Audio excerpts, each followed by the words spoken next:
사랑하는 성도 여러분, 오늘은 사도행전 1장 8절부터 11절 말씀 가지고요. 땅 끝까지 내 증인이 되리라. 이 제목으로 하나님의 말씀을 증거하도록 하겠습니다. 지난 시간에 말씀을 한 문장으로 요약한다면 때와 시기는 우리가 알 바 아니고 누구에게 달려있다 그랬습니까? 하나님께 달려있다 그랬죠. 우리 인생의 때, 우리 인생의 시기, 크로노스를 살아가는 우리들의 삶 가운데 카이로스로 역사하시는 그분의 때와 시기는 아버지께서 정하신다. 우리가 이 말씀을 나눴습니다. 오늘은요, 특별히 1장 8절 말씀 가지고 사도행전 1장 8절 말씀을 한 부분 한 부분 깊이 한번 살펴보려고 합니다. 사랑하는 여러분, 이 말씀은 암송하는 분들도 많으실 텐데요. 화면을 지워주시고 우리 같이 한번 읽어볼까요? 암송해 볼까요? 시작. 오직 성령이 너희에게 임하시면 너희가 권능을 받고 예루살렘과 온 유대와 사마리아와 땅 끝까지 이르러 내 증인이 되리라 하시니라. 아멘. 할렐루야. 이 말씀이 얼마나 중요한지 초대 교회는 이 말씀을 붙들고 태동했습니다. 이 말씀 가운데 시작된 거예요.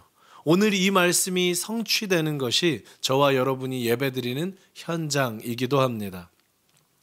성령이라는 이게 얼마나 중요하냐면 사도행전 1장 1절부터 8절까지 2절에도 한 번, 5절에도 한 번, 그리고 8절에도 한 번 계속 성령이 등장합니다. 8, 9절 중에 3절이 계속해서 성령을 이야기해요. 무슨 뜻입니까? 이 모든 것들을 성령께서 하신다는 것이고 성령께서 도와주시지 않으면 불가능하다는 거죠. 이 성령에 대해서 이 제자들이 처한 상황과 함께 생각해 보겠습니다. 사랑하는 여러분, 이제 2025년 시작하고 2월도 마지막 주일입니다. 다음 주일이 되면 우리는 3월을 맞이합니다. 제가 한 가지 질문 드리고 싶은데요. 여러분 삶이 평안하십니까? 괜찮습니까? 주님 없어도 살만합니까? 아니면 주님이 꼭 도와주셔야만 합니까? 아마 후자의 대답일 겁니다. 주님이 안 도와주시면 3월달이 예측이 안 돼요. 주님이 안 도와주시면 3월을 내 힘으로 살아갈 수가 없어요. 1, 2월 2달밖에 안 살았는데 우리 가족에게는 왜 그런 일들이 일어납니까? 내 삶에는 왜 그런 아픔이 찾아옵니까? 내 건강은 왜 갈수록 쇠약해집니까? 진짜 주님 없어도 됩니까? 아니잖아요. 그 성령 되시는 주님 없으면 우리 삶에 어떤 소망도 힘도 가질 수 없다는 겁니다. 제자들도 마찬가지였어요. 이 1장 8절 말씀을 제자들이 받을 때를 생각해 보십시오. 교회가 세워지고 교회가 부흥하고 제자들이 화목하고 재정도 넉넉하고 다들 건강하고 그런 상황에 이 말씀을 받은 게 아닙니다. 공동체가 없어요. 제자들의 상황을 PPT로 한번 볼까요? 제자들이 처했던 상황들을 보면요. 예수님은 승천하셨죠. 지도자가 없어진 거예요. 12명의 구심점 되시고 이 12명을 모아주셨던 예수님이 부재하시다는 겁니다.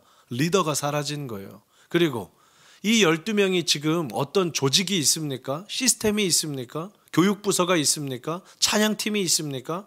아무것도 아닙니다. 12명, 심지어 그 12명 중에 한 명은 예수님을 배신했기 때문에 11명, 오합지졸이 모여 있는 겁니다. 조직과 시스템이 부재했어요. 뿐만 아니라 국가적으로는 기독교를 탄압합니다. 예수 믿으면 순교자가 됩니다. 여러분, 제가 더 설명드리지 않아도 제자들이 사도행전 1장 8절을 받았을 때의 제자들의 상황은 예수님의 승천, 조직의 부재, 국가적 위협, 어려움이 있었다는 겁니다. 질문 드립니다. 이걸 어떻게 해결합니까? 이제 이 문제는 어떻게 타개합니까? 예수님은 안 계시고 시스템은 미비하고 국가는 위협하는데 제자들만 그렇습니까? 여러분의 3월은 어떠할까요? 여러분의 인생은 어떻습니까? 앞장서서 따라갈 사람이 보이지 않으십니까?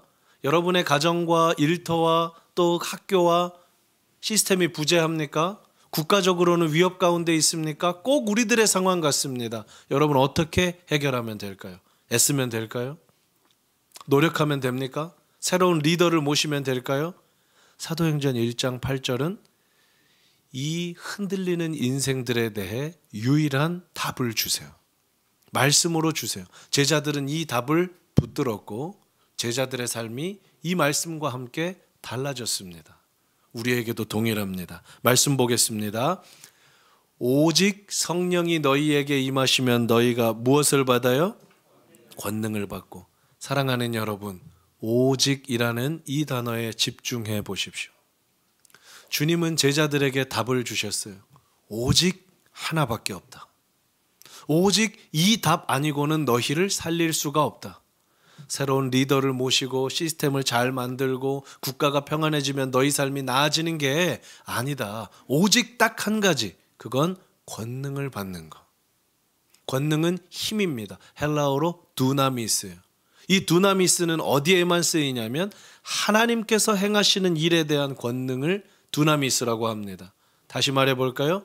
너희들이 이 인생의 어려움을 해결할 수 있는 유일한 방법, 오직 한 방법은 권능을 받는 거다. 하나님의 권능을 받는 거다. 이 하나님이 너희 인생 붙들어 주시지 않으면 너희는 그냥 죄인으로 산다. 하나님이 너희 인생 붙들어 주시지 않으면 너희는 여전히 불신앙 가운데 산다.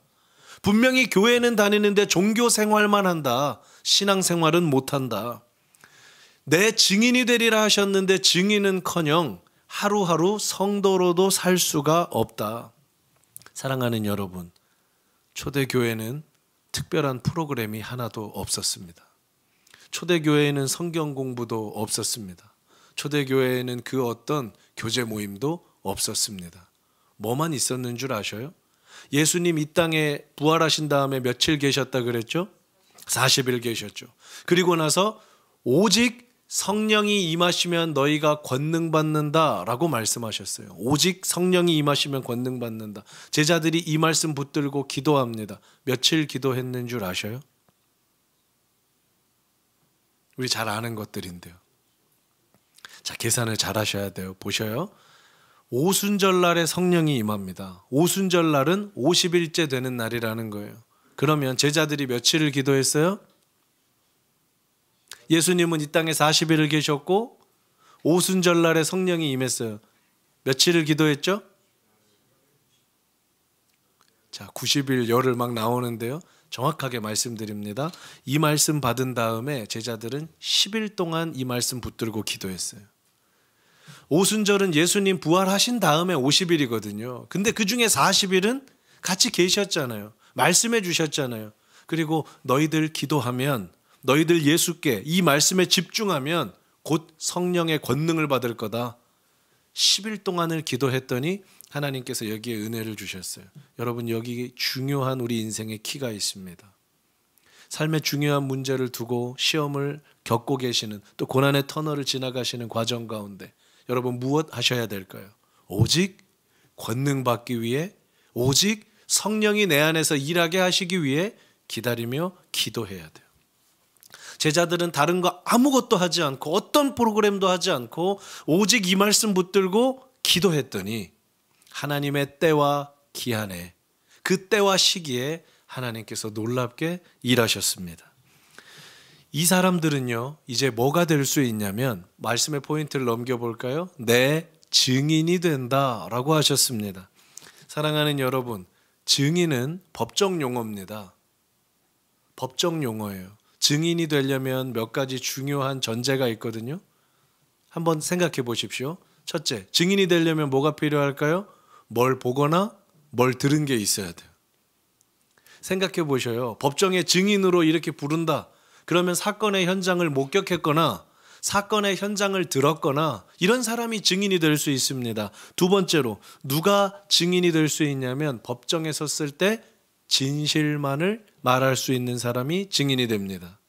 만약에 법정에서 진실을 말하지 않으면 그 사람은 위증 혐의로 처벌을 받게 되어 있어요. 마지막 세 번째입니다. 증인의 조건. 증인은 법정에서 불렀을 때에 반드시 출두해야 됩니다. 다시 정리해 볼까요? 어떤 한 사건의 증인이 되려면 그걸 보거나 듣거나, 두 번째는 뭐라고요? 진실을 말하고 또 출두해야 된다고요. 근데 주님이 너희들은 어떤 증인이 되리라 했습니까? 말씀에 예수님의 증인이라는 거죠. 사랑하는 여러분, 우리 삶에서 왜 주님을 증거하기가 힘들까요?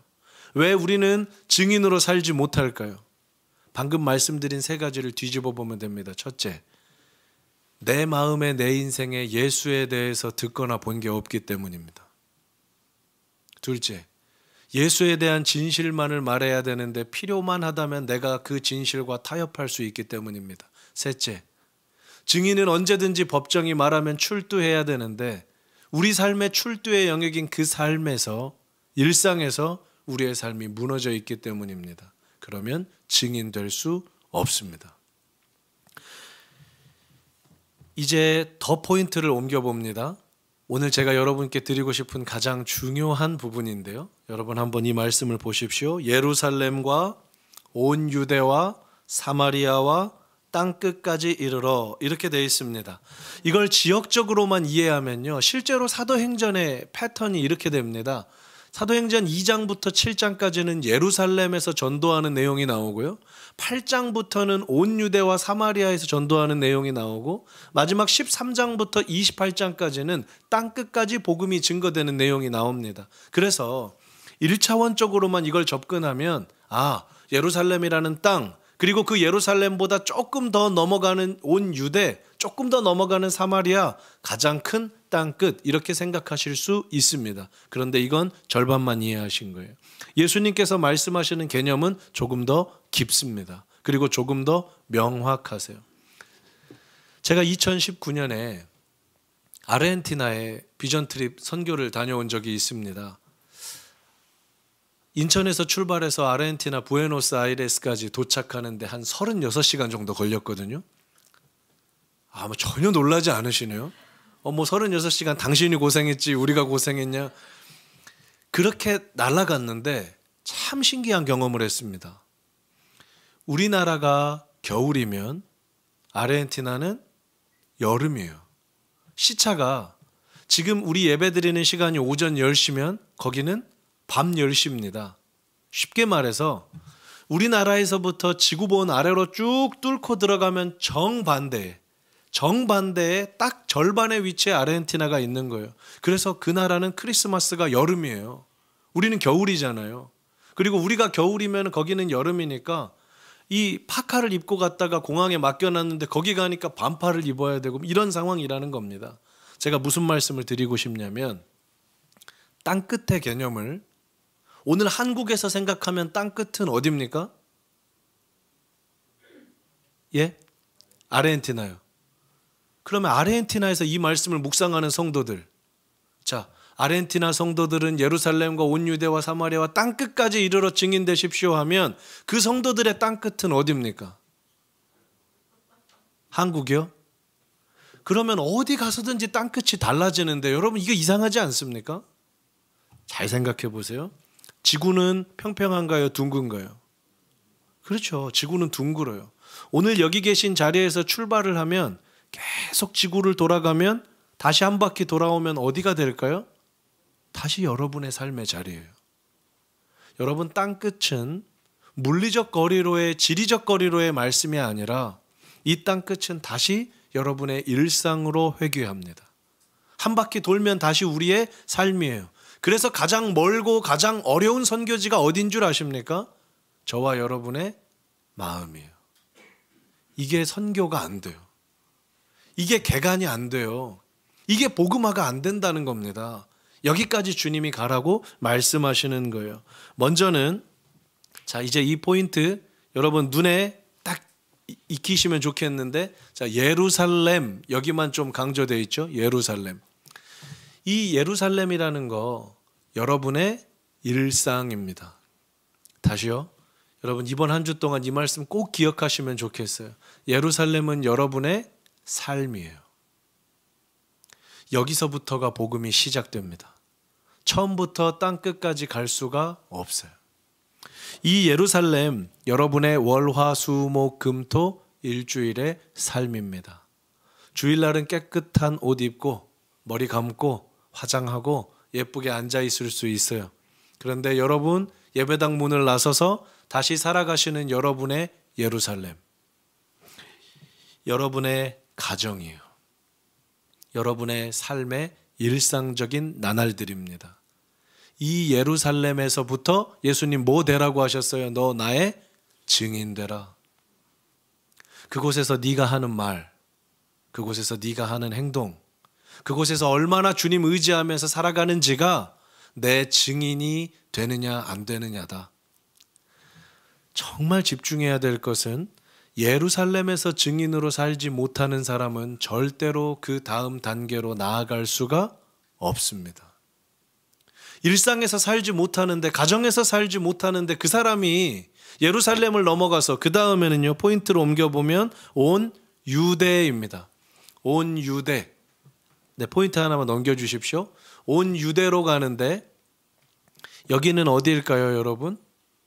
예루살렘과 온 유대. 여러분의 삶으로 한번 적용해 볼까요? 여러분이 매일 가시는 직장, 여러분이 가시는 학교, 여러분이 머무시는 그 공간들, 이게 온 유대예요. 예루살렘과 온 유대는 그래서 좀 가깝게 붙여볼 수가 있습니다. 먼저 여러분 이따가 우리 말씀 붙들고 또 기도하는 시간이 있잖아요. 그때 묵상하셔야 돼요. 하나님께서 증인으로 불러주신 나의 첫 예루살렘은 어디인가? 나의 삶과 나의 가정을 돌아보는 거예요. 유명한 책 제목이 있죠. 아무도 보는 이 없을 때 당신은 누구인가? 여러분, 그게 나입니다. 아무도 보는 사람 없을 때 내가 주님과 어떤 관계를 맺고 사는가? 내 힘으로 사는가? 주님 없으면 나는 살 수 없습니다라고 고백하며 사는가? 이 예루살렘과 우리의 직장과 학교까지 되는 온 유대. 자, 이제 여러분 또 집중해 보세요. 여기까지는 그래도 애쓰면 어떻게 해볼 수 있습니다. 진짜 문제는 바로 세 번째예요. 진짜 문제는 사마리아입니다. 여기는 쉽지가 않아요. 왜 그러냐면 이스라엘 사람들은 사마리아와 원수지간입니다. 그 땅을 밟고 지나가지도 않아요. 사마리아 사람 하면은 이스라엘 사람은 치를 떨고, 이스라엘 사람 하면은 사마리아 사람이 치를 떨어요. 이 민족들이 가까이 할 수가 없는 겁니다. 짧은 시간에 다 설명드리지 못하지만 사마리아와 이스라엘은 민족적 배경이 같은 뿌리에서 시작하지만 중간에 틀어지면서 서로 철천지 원수가 됐어요.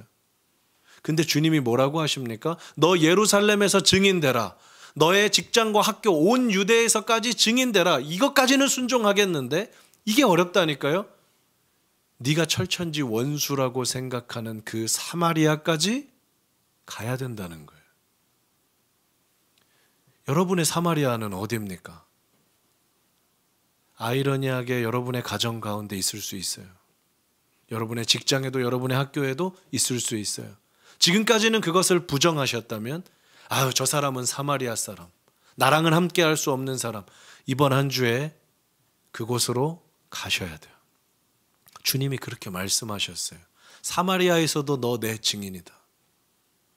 마지막으로는요, 땅 끝이죠. 이 땅 끝은 어디입니까? 사마리아가 가기 싫은 곳이었다면 땅 끝은 내가 갈 수 없다고 생각한 곳입니다. 가깝게는 뭐 선교지가 될 수도 있겠지만 여러분이 도저히 저 사역은, 저 봉사는, 이 일은, 저 사람은 나랑 미워하는 것도 아니에요. 관계도 없는 사람이다 라고 생각하셨던 그 영역까지 저와 여러분을 주님이 데리고 가실 거예요. 그리고 말씀하실 겁니다. 사랑하는 아들아, 사랑하는 딸아, 네가 그곳에서 내 증인이 돼야 된다. 네가 예수를 말해야 된다.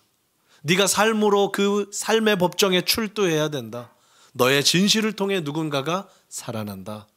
예루살렘과 온 유대와 사마리아와 땅끝까지 가는 거죠. 여기까지 설명드리면 여러분 이제 부담되시지 않습니까? 예루살렘도 힘든데 유대는 웬 말이고 사마리아 땅끝, 그러면 또 이렇게 생각하시는 거죠. 저거는 좀 믿음 있는 사람들이나 하고, 저거는 좀 신앙이 성숙한 사람들이나 하고. 아닙니다. 이 시간 이 말씀을 저와 여러분에게 하나님께서 주셨어요. 제자들에게 주셨고 우리에게 주셨습니다. 우리에게 이 약속을 성취할 성패가 달려있지 않아요. 여러분 잘 아시잖아요. 애쓰고 노력해도 이 말씀 지킬 수 있습니까? 못 지킵니까? 안 되잖아요. 이 죄인들이 어떻게 지킵니까? 결심하지만 쉬 무너지잖아요. 주님이 그걸 아셔요. 그래서 오늘 말씀은 이렇게 끝납니다. 8절 끝에 내 증인이 되리라 라고 했죠.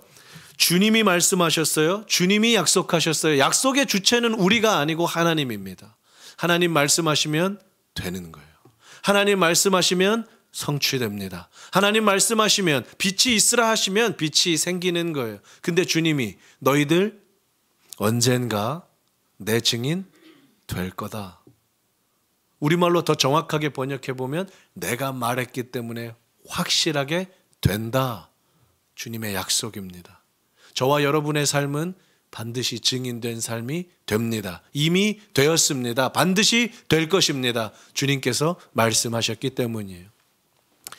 여러분 2026년 내년에 우리 남자들이 참 좋아하는 2026년 월드컵이 시작됩니다. 월드컵 어느 나라에서 하는 줄 아십니까? 내년 월드컵은 3개국 월드컵이고 캐나다와 멕시코와 미국이 공동 주최합니다. 갑자기 이 얘기를 왜 하는 거야?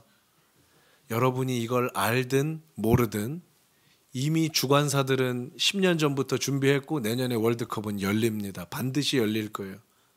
하나님께서 저렇게 말씀하셨으면 우리의 어떤 여부와 우리의 지식 여부와 우리의 동참 여부와 관계없이 하나님은 하나님의 일을 반드시 하십니다. 여러분의 예루살렘에서, 여러분의 유대에서, 여러분이 가기 싫었던 사마리아에서 갈 수 없다고 했던 땅 끝까지 반드시 하나님은 우리를 증인 삼으실 거예요. 이 은혜가 우리에게 있을 줄 믿습니다. 말씀을 정리해 보겠습니다. 사랑하는 성도 여러분, 예루살렘, 여러분의 일상을 다시 한번 마음에 깊이 떠올려 보십시오. 내 예루살렘이 무너져 있는가? 아니면 주님의 말씀 붙들고 내 일상의 예루살렘부터 증인되는 삶, 주님 나는 못합니다. 성령께서 임해서 권능으로 도와주십시오. 요청하시는가? 그 예루살렘을 살아내시는 분들은 이제 여러분의 가정과 일터와 학교인 유대 땅에서도 증인의 삶을 사실 수 있습니다. 그렇게 예루살렘과 유대에서 씨름하다 보면 어느 날 하나님이 나를 가기 싫은 곳인 그 사마리아로 인도하실 것이고 그곳에서도 순종하는 그 사람을 통해 내가 갈 수 없다고 여겼던 땅 끝까지 주님의 복음을 전하실 거예요. 우리 삶의 아주 작은 한 자락부터 시작입니다. 이 시간 우리 찬양하고 기도하기 원하는데요. 여러분의 예루살렘 그리고 땅 끝까지 갈 하나님의 나라를 이뤄갈 그 찬양의 가사입니다. 우리 찬양의 가사를 제가 불러드립니다. 나를 보내사 서게 하신 곳, 가장 귀한 곳이 바로 예루살렘 이곳입니다. 때로는 내게 주신 곳이 광야와 같습니다. 그런데 그 광야에서 믿음과 소망 가지고 최선을 다하며 사는 것이죠. 우리의 작은 삶을 주님께 드릴 때 우리의 삶을 통해 주님 영광 받으십니다. 여러분께 맡기신 그곳이 가장 소중한 곳입니다. 여러분 이 말씀 가지고요 우리 가사를 묵상하시면서 한번 찬양하기 원합니다. 제가 가사를 불러드릴 테니까 우리 깊이 찬양합시다. 나를 보내사 서게 하신 곳, 가장 귀한 곳이 바로 이곳이라. 내게 주신 곳이 때로는 광야와 같아도 광야와 같아 믿음과 소망 가지고 최선을 다하리. 아멘. 나의 작은 삶 주께 드릴 때 주께 드릴 때 나의 삶을 통해 주 영광 받으리. 내게만 가장 귀한 이곳 감사와 순종으로 오늘을 살리라. 우리 처음부터 다시 한번요. 나를 보내사 서게 하신 곳,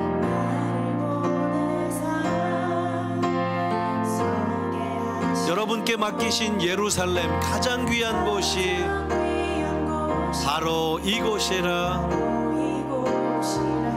내게 주신 곳, 때로는 광야와 같아도 믿음과 소망 가지고 최선을 다하리. 나의 작은 삶이지만 주께 드릴 때, 나의 작은 삶 주께 드릴 때, 나의 삶을 통해 주님 영광 받으리.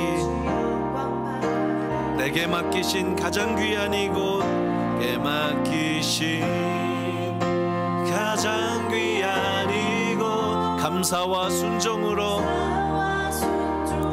오늘을 살리라. 우리 믿음으로 고백합시다. 나의 일상을 통해 하나님께 영광을 통해 하나님께 영광을, 나의 일상을 생명의 복음을 내게 맡기신 나를 부르신 곳에 하나님의 나라가 이루어지길 원합니다. 나의 일상을 통해 하나님께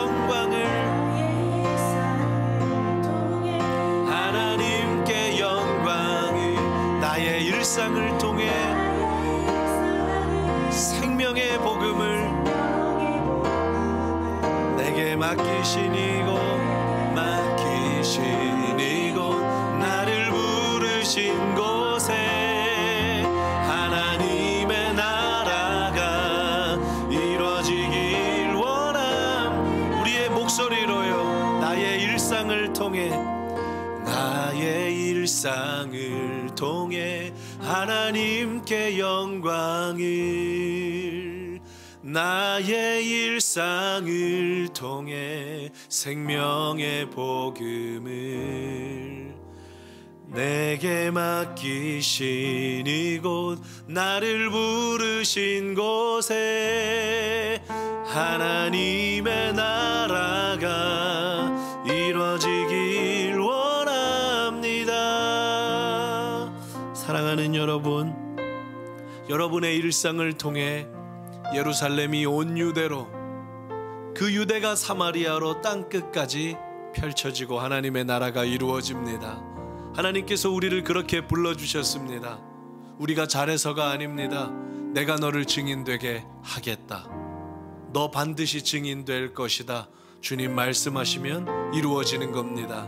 이 말씀 붙들고 주님, 우리의 작은 일상을 통해 예루살렘과 온 유대와 사마리아와 땅끝까지 이르러 주님의 증인되는 삶 살게 하여 주옵소서. 주님, 이미 이루어진 줄 믿습니다. 이 믿음을 가지고요, 주님의 이름 한번 부르고 기도하며 나아갑니다. 주여, 사랑하는 하나님 아버지, 예루살렘과 온 유대와 사마리아와 땅끝까지 이르러 내 증인된다 하셨습니다. 내가 서 있는 자리에서 다시 한 바퀴를 믿음으로 걸어가면 다시 나의 삶으로 돌아옵니다. 내가 일상을 살지 못하면 온 유대도 사마리아도 땅끝도 없습니다. 주님, 우리의 삶을 붙들어 주십시오. 우리의 삶을 인도하여 주십시오. 성령이 너희에게 임하실 때 가능합니다. 오직 이 성령의 은혜가 없으면 우리는 종교생활만 하게 됩니다. 기쁨 없이 신앙생활하게 됩니다. 말씀을 들어도 들리지 않게 됩니다. 그러나 우리가 일상에서 기도하기 시작하고 우리가 일상에서 주님의 증인으로 살기 시작하면 우리의 삶을 통해 성삼위 하나님께서 영광 받으시는 것들을 봅니다. 땅끝은 지리적 개념이 아닙니다. 지구 반대편이 아닙니다. 오늘 내가 서 있는 곳이 삶의 시작점이자 땅끝입니다. 하나님, 나를 통하여, 우리를 통하여, 교회를 통하여 하나님의 일들이 이 땅 가운데 이루어지는 은혜를 경험케 하여 주옵소서. 우리만 두지 마시고 우리만 삶의 자리로 보내지 마시고 우리의 말과 우리의 행동과 우리의 결정과 우리의 모든 순간들 가운데 주님 함께하여 주옵소서. 매일 말씀으로, 매일 기도로, 매일 주님을 사랑하고 찬양함으로 주 앞에 나아가게 하여 주셔서 그 오순절날 임하셨던 성령이 우리 삶 가운데도 임하는 것들을 보게 하여 주옵소서. 사랑하는 하나님, 성령이 너희에게 임하시는 이 오직이 아니면, 이 권능 아니면 우리는 주님의 증인으로 살 수 없다 하셨습니다. 제자들은 10일 동안 집중해서 성령의 충만함을 기도했을 때 성령께서 그 제자들의 삶을 증인으로 바꾸어 가셨습니다. 주님, 이번 한 주 동안 성령께서 내 삶에 일하실 수 있도록, 이 불신앙의 가슴에, 이 죄인의 삶에 성령께서 임하실 수 있도록, 종교 생활이 아니라 신앙 생활할 수 있도록, 겨우겨우 예배만 참석하는 사람이 아니라 증인되는 사람으로 살 수 있도록 우리를 붙들어 주옵소서. 예루살렘에서부터 시작이라 하셨습니다. 지구를 한 바퀴 돌면 나에게 가장 먼 땅끝은 결국 나의 삶의 자리입니다. 주님, 내 삶에서 일상을 살지 못하면 유대와 사마리아와 땅끝은 존재하지도 않습니다. 나의 일상을 믿음으로 살아내게 하여 주옵소서. 내게 맡겨주신 예루살렘을 살아내게 하여 주옵소서. 그리하여 언젠가는 주님 약속하셨던 것처럼 나를 통하여 예루살렘과 온 유대와 사마리아와 땅끝이 주님께 돌아오는 그 증인된 삶을 살게 하여 주옵소서. 우리만 삶의 일상으로 보내지 마시고 우리 삶의 자리마다 주님 함께하여 주시고 말씀하여 주옵소서. 지금은 우리 주 예수 그리스도의 은혜와 하나님 아버지의 크신 사랑하심과 성령님의 인도교통 충만하신 은혜가 성령님 의지하며 주님의 증인으로 살 것을 확신하고 예루살렘과 온 유대와 사마리아와 땅끝까지 달려가기로 소원하고 다짐하는 푸른 서연의 모든 교우님들과 함께 예배하는 이들과 온라인으로 예배하는 모든 이들의 머리 위에 이제로부터 영원토록 함께 있을지어다. 아멘.